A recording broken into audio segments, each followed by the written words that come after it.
அண்மை செய்தியை பார்க்கின்றோம். தமிழ்நாட்டில் டாஸ்மாக் மது விற்பனையில் வருமானம் அதிகரித்துள்ளதாக கொள்கை விளக்க குறிப்பில் தெரிவித்திருக்கிறது. சட்டமன்ற கூட்டத்தொடர் நடைபெற்று வந்து கொண்டிருக்கக்கூடிய சூழ்நிலையில் கொள்கை விளக்க குறிப்பில் பல்வேறு தகவல்கள் துறை சார்ந்து வெளியிடப்பட்டு வரக்கூடிய நிலையில் டாஸ்மாகில் வருமானம் கடந்த ஆண்டை விட அதிகரித்திருக்கிறது. 2500 கோடி அளவுக்கு அதிகரித்திருப்பதாக கொள்கை விளக்க குறிப்பில் தெரிவிக்கப்பட்டிருக்கிறது.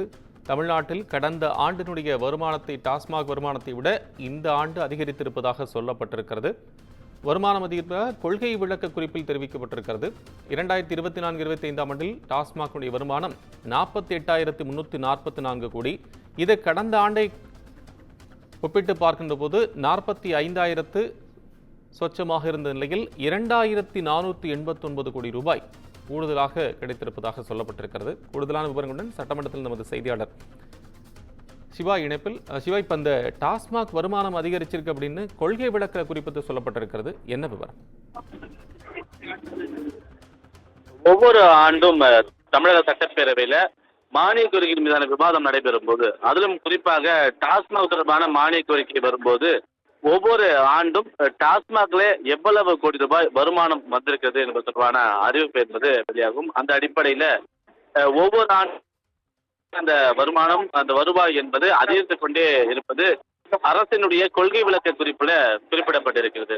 அந்த அடிப்படையில இந்த ஆண்டு 2024-25 ஆண்டு தற்போது மார்ச் வரை இதனுடைய வருமானம் 48,344 கோடி ரூபாய் என்று தமிழ்நாடு அரசு தெரிவித்திருக்கிறது.